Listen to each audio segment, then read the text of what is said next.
2 రోజులు కరోనా టెస్టులు బంద్, శాంపిళ్ల టెస్టింగ్ పూర్తి కాకపోవడంతో break.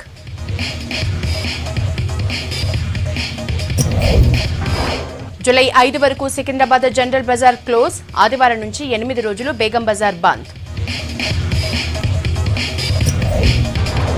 Each one plant one నినాదంతో మొక్కలు నాటాలి, ఔటర్ చుట్టూ హరితవనాలు పెడతామన్న కేటీఆర్. పోలీస్ డిపార్ట్మెంట్లో పెరుగుతున్న కేసులు, టెన్షన్ పడే అవసరం లేదన్న హోంమంత్రి, డీజీపీ. సిటీలో మొదలైన బోనాల ఉత్సవాలు, ఆనవాయితీగా కుల వృత్తుల పూజలు.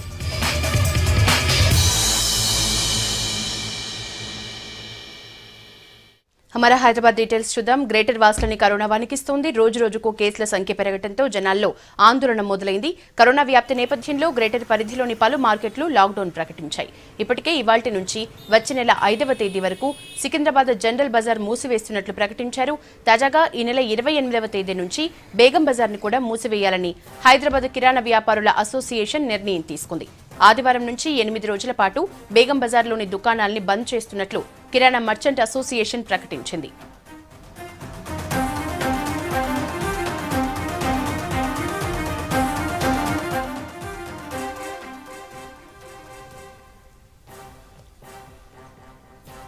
మరోవైపు వచ్చే నెల 5వ తేదీ వరకు సికింద్రాబాద్ సూర్య టవర్స్, పారడైజ్ ప్రాంతాల్లోని అన్ని దుకాణాలు మూసివేయనున్నారు. షాపుల దగ్గర రద్దీని తగ్గించేందుకు ఆదివారం నుంచి మరికొన్ని మార్కెట్లు బంద్ చేసేందుకు నిర్ణయం తీసుకుంటున్న అసోసియేషన్లు ప్రకటించాయి. 27వ తేదీ నుంచి వచ్చే నెల 5వ తేదీ వరకు కోటి ట్రూప్ బజార్ మూసివేయనున్నారు. హైదరాబాద్, సికింద్రాబాద్ పరిధిలో కరోనా కేసులు ఎక్కువగా నమోదు కావడంపై ఈ నిర్ణయం తీసుకున్నట్లు అసోసియేషన్ ప్రకటించింది.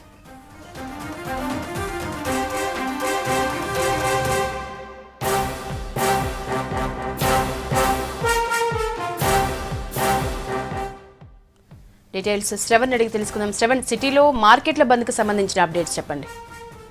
యశోద, కరోనా పాజిటివ్ కేసుల సంఖ్య రోజు రోజుకి గ్రేటర్ హైదరాబాద్ పరిధిలో పెరుగుతున్నాయి. దాంట్లో ఎక్కువగా పబ్లిక్ ఫ్లోటింగ్ ఉండేటువంటి ఏరియాల్లోనే కేసులు అధికంగా నమోదవుతున్నటువంటి అంశాలు అధికారులు చెప్పడంతో ఎక్కువగా రద్దీగా ఉండేటువంటి మేదీపట్నం రైతు బజార్ దగ్గర నుంచి మొదలుకుంటే కోటిలోని మార్కెట్, దాని తర్వాత సికింద్రాబాద్ జనరల్ బజార్, ఇక్కడ లేడీస్ చాలా ఎక్కువ మంది వస్తుంటారు. వాళ్ళకి సంబంధించినటువంటి షాప్లే అధికంగా ఉంటాయి. 2 రోజుల క్రితం మనం చూసుకుంటే సికింద్రాబాద్ పారడైజ్ పక్కనే ఉన్నటువంటి పాన్ బజార్ లో దాదాపుగా 4 కేసులు వచ్చాయి. ఒక వ్యక్తి చనిపోవడంతో వాళ్ళందరూ కూడా భయపడినటువంటి సిచ్యువేషన్. వాళ్ళంతలో వాళ్ళే జిహెచ్ఎంసీ అధికారులకి కాల్ చేసి మరి ఇక్కడ శానిటైజ్ చేయాల్సిందిగా, దాంతో పాటు మేము షాప్ క్లోజ్ చేసుకునే ఆలోచన చేస్తున్నాం అన్నట్టుగా కూడా వాళ్ళందరూ కూడా అధికారులు తెలియజేసినటువంటి పరిస్థితి. మొత్తం జనరల్ బజార్ లో దాదాపుగా 300 షాపులకు పైగానే దుకాణాలు ఉంటాయి. అవన్నిటి కూడా లిమిటెడ్ టైంలోనే, అంటే ఉదయం నుంచి మధ్యాహ్నం వరకే ఈ షాప్ ని రన్ చేసుకోవాలి. అది కూడా ఎక్కువగా పబ్లిక్ ఫ్లోటింగ్ ఉండకుండా చూసుకోవాల్సిందిగా కూడా వాళ్ళందరూ కూడా వాళ్ళకి సంబంధించినటువంటి ఒక అసోసియేషన్ దీంట్లో ఇన్వాల్వ్ అయ్యి ఇవాళ పూర్తి స్థాయిలో చర్చించడం జరిగింది.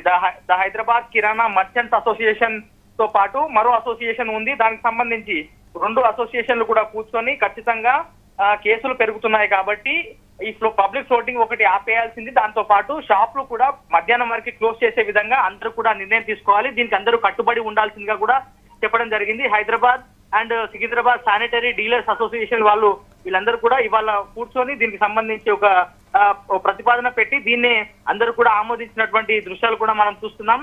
ఈ కరోనా పాజిటివ్ కేసుల సంఖ్య ఎప్పుడు తగ్గుతుందో అప్పటి వరకు షాపులకు సంబంధించి లిమిటెడ్ టైం వరకే షాపులు ఓపెన్ చేయాల్సిందిగా కూడా వీళ్ళందరూ ఒక నిర్ణయానికి రావడం జరిగింది. ఇదే అంశాన్ని జిహెచ్ఎంసీ అధికారులకు కూడా తెలియజేసినటువంటి పరిస్థితి. ఒకవేళ ఇఫటాల్ మరో కేసు కనుక వస్తే ఆ టైం కూడా పూర్తి స్థాయిలో క్లోజ్ చేసేటువంటి ఆలోచనలో కూడా మేము ఉన్నామని వాళ్ళు చెప్తున్నారు. Yashoda. Okay, thank you Shravan.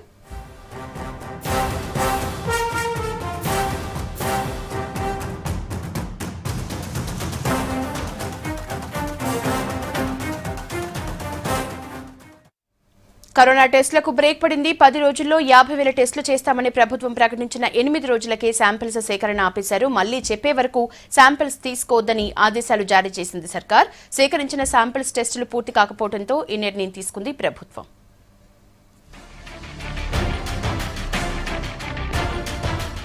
Hyderabad సహా 5 జిల్లాల్లో 10 రోజుల్లో 50,000 కరోనా టెస్టులు చేయాలన్న ప్రభుత్వ ప్రక్రియకు తాత్కాలికంగా బ్రేక్ పడింది. ఇప్పటికే సేకరించిన శాంపిళ్ల టెస్టింగ్ ప్రక్రియ పూర్తి కాకపోవడంతో టెస్టులు నిలిపివేయాలని ఆదేశాలు జారీ చేసింది డీఎంఈ. ఏరియా హాస్పిటల్స్, యూపీహెచ్సీలలో శాంపిల్స్ తీసుకోవద్దని ఆదేశాలు జారీ చేసింది.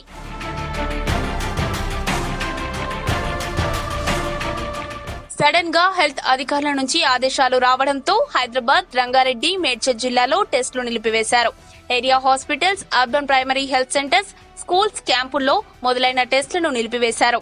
దీంతో 16వ తేదీకి ముందు శాంపిల్స్ సేకరిస్తున్న chest hospital, fever hospital, King Koti hospitals లో మాత్రమే శాంపిల్స్ సేకరిస్తున్నారు.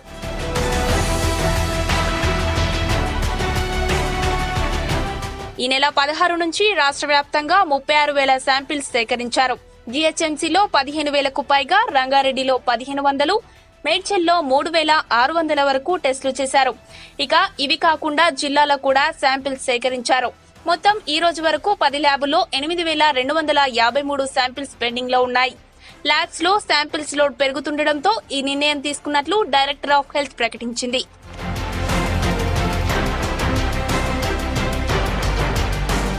6,600 శాంపిల్స్ ను ఒకే రోజులో టెస్ట్ చేసే సామర్థ్యం ఉందని ఇటీవల మంత్రి ఈటెల రాజేందర్ తెలిపారు. త్వరలోనే 10,000 కెపాసిటీకి చేరుకుంటుందన్నారు. కానీ అలా జరగడం లేదు. రోజుకు కనీసం 4,000 చొప్పున టెస్టులు చేసినా ఇప్పుడు శాంపిల్స్ పెండింగ్ లో ఉండేవి కాదనే విమర్శలు వస్తున్నాయి.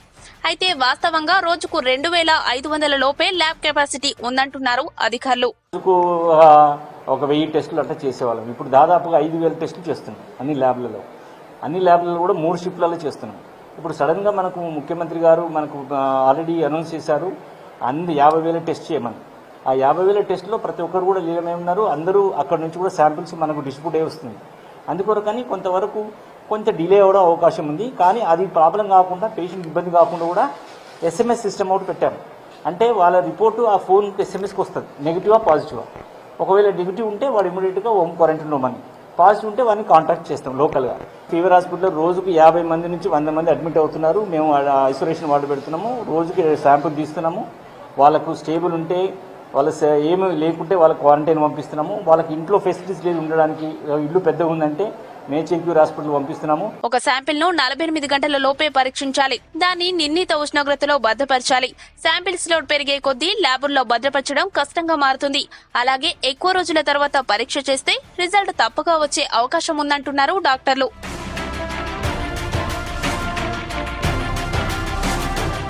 మొన్నటి వరకు శాంపిల్స్ సేకరించిన 48 గంటల లోపు రిజల్ట్ వచ్చేది. కానీ ఇప్పుడు 5-6 రోజుల తర్వాత రిపోర్ట్ వస్తోంది.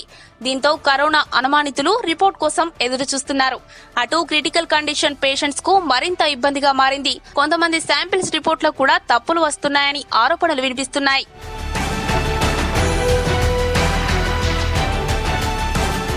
కరోనా కేసులు పెరుగుతున్నా ప్రభుత్వం దగ్గర ముందస్తు ప్లానింగ్ లేదన్న విమర్శలు వస్తున్నాయి.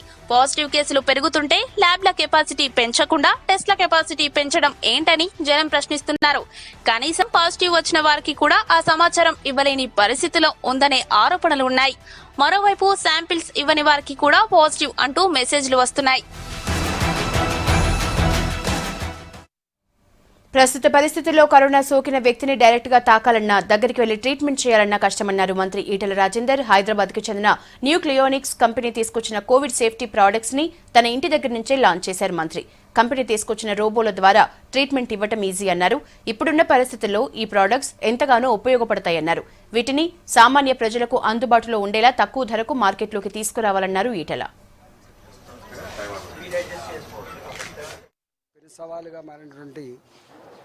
వైరస్, అది H1N1 వైరస్ కావచ్చు, కరోనా వైరస్ కావచ్చు, ఇలాంటి వైరస్ బారిన పడి మానవాళి తల్లడిల్లుతున్న సందర్భంలో న్యూక్లియనిక్ సిస్టమ్స్ నాచారంలో వాళ్ళకున్నటువంటి అపారమైన అనుభవంతో ఈ వైరస్ కిల్లింగ్ కోసం అల్ట్రా వైలెట్ రేస్తో కూడినటువంటి ఆ టెక్నాలజీతో రకరకాల వాళ్ళ మిషనరీ తయారు చేయడం జరిగింది. వస్తువులని శానిటేషన్తో పాటుగా మనం ఉంటున్నటువంటి ఆఫీస్ రూమ్లు కావచ్చు, మనం నివసించేటువంటి ఇళ్ళు కావచ్చు, ఎక్కడైతే వేల మంది జమ కూడిన ప్రాంతాలు కావచ్చు, ప్రాంతాలను కూడా శానిటైజ్ చేసుకునేటువంటి ఆస్కారం ఉంది. ఇవాళ కరోనా వైరస్ పేషెంట్స్ దగ్గరికి కుటుంబ సభ్యులు ఎక్కడికి పోలేకపోతున్నారో, ఇవాళ ఇతరత్ర స్టాఫ్ పోలేకపోతున్నారో, పోవాలంటే మొత్తం పర్సనల్ ప్రొటెక్షన్ తీసుకొని పోవాలనో అలాంటి అవసరం లేకుండా ఆ రోగులకి మందులు కానీ, మంచినీళ్ళు కానీ, భోజనాలు కానీ అందించడానికి ఒక రోబో అతి చౌకైనటువంటి ధరకి రోబోలు కూడా తయారు చేయడం జరిగింది. ఇవాళ అల్ట్రా వైలెట్ రేస్ కావచ్చు, శానిటైజర్స్ కావచ్చు, అదేవిధంగా ఇట్లాంటి రోబో సిస్టమ్స్ కావచ్చు, ఇప్పుడున్న ఈ పరిస్థితులలో గొప్పగా తోడ్పాటును అందిస్తాయని, ప్రజలకు మరింత చౌకగా అందుబాటులో రావాలని చెప్పి కోరుకుంటా ఉన్నాం. వాళ్ళ టెక్నాలజీ ప్రజలకు మరింత ఉపయోగపడే పద్ధతుల్లో అంటే అగ్గువకి అందుబాటు తెస్తారని చెప్పి ఆశిస్తాను. కరోనా టెస్టుల రిపోర్టులని ప్రభుత్వం త్వరగా ఇవ్వాలన్నారు బీజేపీ ఎమ్మెల్యే రాజాసింగ్. తన సిబ్బందిలో ఇవాళ మరొకరికి కరోనా పాజిటివ్ వచ్చిందన్న రాజాసింగ్ ఇప్పటికే 3 గన్మెన్లు కరోనా బారిన పడ్డారని తెలిపారు. మరో 5 గన్మెన్లు టెస్టులు చేయించుకున్నారని, 5 రోజులైనా రిపోర్టులు రాలేదన్నారు. రిపోర్ట్ త్వరగా రాకపోతే కుటుంబ సభ్యుల్లో ఆందోళన నెలకొంటుందన్నారు. ఇంకొక డ్రైవర్కి పాజిటివ్ వచ్చింది. దాదాపు నాకు 2 బుల్లెట్ ప్రూఫ్ డ్రైవర్స్ ఉన్నారు, సతీష్, ఆంజనేయులు. ఈ 2 డ్రైవర్స్కి పాజిటివ్ వచ్చింది. అదేవిధంగా 3 గన్మెన్లకి పాజిటివ్ వచ్చింది. అదేవిధంగా ఇంకా 5 గన్మెన్లు 20 తారీఖుకి చెకప్ చేయించుకున్నారు, ఇంకా వాళ్ళ రిపోర్ట్ రాలేదు. ప్రభుత్వం ఏం చెప్తుందంటే 48 అవర్స్లో మీరు రిపోర్ట్ చేయించుకుంటే, ఇవాళ కరోనాది 48 అవర్స్లో మీకు రిపోర్ట్ వచ్చేస్తుంది. కానీ 5 డేస్ అయింది, ఇంతవరకు రిపోర్ట్ లేదు. ఒక్కొక్క వ్యక్తిది మెల్లగా రిపోర్ట్ వస్తుంది. అంటే ఒకవేళ నేను చెకప్ చేయించుకున్నా, నాకు పాజిటివ్ ఉందా లేదా నాకు తెలియదు, కానీ నేను నా ఫ్యామిలీలో నేను పోతున్నా, నేను హ్యాపీగా ఉంటున్నా అంటే నా వల్ల నా ఫ్యామిలీ కూడా ప్రాబ్లం కదా. అదేవిధంగా మన గన్మెన్లు ఉంటారు, వాళ్ళు ఎంపీస్, ఎమ్మెల్యే దగ్గర, ఎమ్మెల్సీ దగ్గర, అందరి దగ్గర వాళ్ళు డ్యూటీ చేస్తారు. వాళ్ళు చెకప్ చేయించుకున్న తర్వాత ఆ రిజల్ట్కి, అంటే టెస్ట్ చేపించిన తర్వాత ఆ రిజల్ట్కి ఇంత లేట్ చేస్తే మళ్ళా ఎమ్మెల్యే, ఎమ్మెల్సీ, ఆ ఎంపీ కూడా రిస్క్ ఉంటుంది, మళ్ళా ఆ గన్మ్యాన్ ఫ్యామిలీ కూడా రిస్క్ ఉంటుంది. అసలు ఇంత నిర్లక్ష్యం ప్రభుత్వం ఎందుకు చేస్తుంది అర్థమవుతలేదు. అదేవిధంగా ఇంకొక తప్పు ఏం జరుగుతుందంటే, గన్మ్యాన్లు చెకప్ చేయించుకున్న తర్వాత వాళ్ళకి పాజిటివ్ ఉంటే వాళ్ళకి ఫోన్ చేసి చెప్తున్నారు, అది కూడా 5 డేస్, 6 డేస్, 7 డేస్ తర్వాత. ఇంకా చాలామంది గన్మ్యాన్లు చెకప్ చేయించుకుంటే వాళ్ళకి నెగిటివా పాజిటివా ఆ మెసేజ్ కూడా వెళ్తలేదు, వాళ్ళు అయోమయంలో ఉన్నారు. వాళ్ళకి చూసి ఫ్యామిలీ మెంబర్స్ భయపడుతున్నారు, అందరు భయపడుతున్నారు. కొద్దిగా ముఖ్యమంత్రి గారు ఇంకా హెల్త్ మినిస్టర్ గారికి రిక్వెస్ట్ చేస్తున్నా, దీనిపైన దృష్టి పెడితే మంచి. సిటీలో బోనాల ఉత్సవాలు ప్రారంభమయ్యాయి. గోల్కొండ కోటతో పాటు ఓల్డ్ సిటీలో అమ్మవారికి బోనాలు సమర్పించారు. కరోనా కారణంగా గోల్కొండ కోటలోకి భక్తుల్ని అనుమతించలేదు. గోల్కొండ కోటలో జగదాంబిక అమ్మవారికి మొదటి పూజ నిరాడంబరంగా జరిగింది. బ్యాండ్ బాజాలు, పోతరాజుల విన్యాసాలు లేకుండా అమ్మవారికి మొదటి బోనం కులవృత్తుల వాళ్లు ఆనవాయితీ ప్రకారం సమర్పించారు. మరోవైపు ఓల్డ్ సిటీలో కూడా ఆషాఢ బోనాల జాతర ప్రారంభమైంది. భక్తి శ్రద్ధలతో అమ్మవారికి బోనాలు సమర్పించారు. భక్తులు గుమిగూడకుండా గోల్కొండ అమ్మవారి ఉత్సవాల విగ్రహాలు ఉండే దగ్గర పటిష్ట బందోబస్తు ఏర్పాటు చేశారు పోలీసులు. ఎలాంటి ఊరేగింపు లేకుండానే 15 నిమిషాల్లో అమ్మవారి విగ్రహాలను, తొట్టెలను ఆటో ట్రాలీలో కోటకు చేర్చారు ఆలయ అధికారులు, పోలీసులు. ప్రభుత్వం తరపున పట్టు వస్త్రాలు కూడా ఇప్పటికే ఆలయానికి చేరుకున్నాయని చెప్పారు. తెల్లవారుజామున 6 గంటలకు అమ్మవారికి అభిషేకం నిర్వహించడం జరిగింది.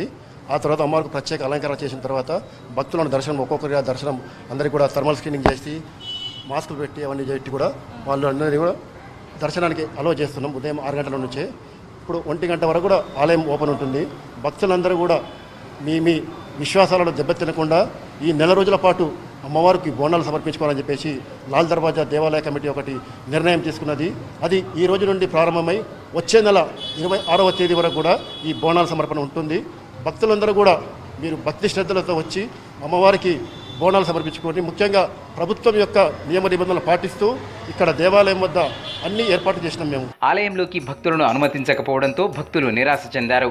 మిగతా ఆలయాల్లో భక్తులను అనుమతిస్తున్నారని, గోల్కొండలో ఎందుకు అనుమతించడం లేదని ప్రశ్నించారు. నేను నిర్మల్ క్యాన్స్ వచ్చిన అమ్మవారి దర్శనం చేయడానికి దొరకలేదు. అమ్మవారి దర్శనం నాకు మల్లన్న దేవుడు వస్తాడు, ఇడవలేదమ్మా.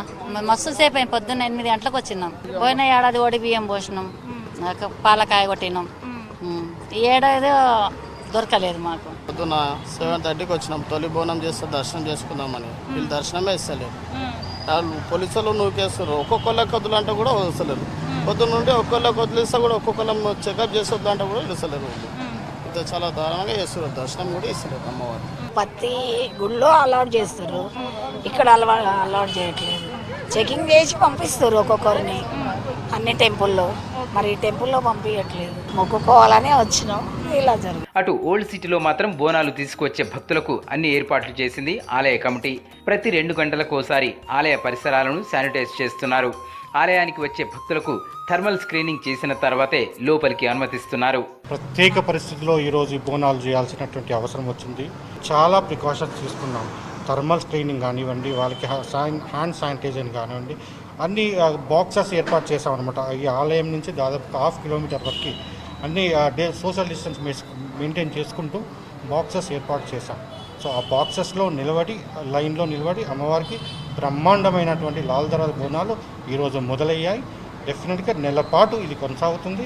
అమ్మవారి సేవకులుగా మేమందరూ ఎంతమంది భక్తులు ఇక్కడికి వచ్చినా కానీ వారికి అంతా సక్రమంగా సోషల్ డిస్టెన్స్ మెయింటైన్ చేస్తుంటూ వాళ్ళకి శానిటైజర్, వాళ్ళ భద్రతతో కూడుకున్నటువంటి దర్శనం చేయించడానికి ఆలయ కమిటీ సర్వ విధాల అన్ని సన్నద్ధమై ఉన్నామమ్మా.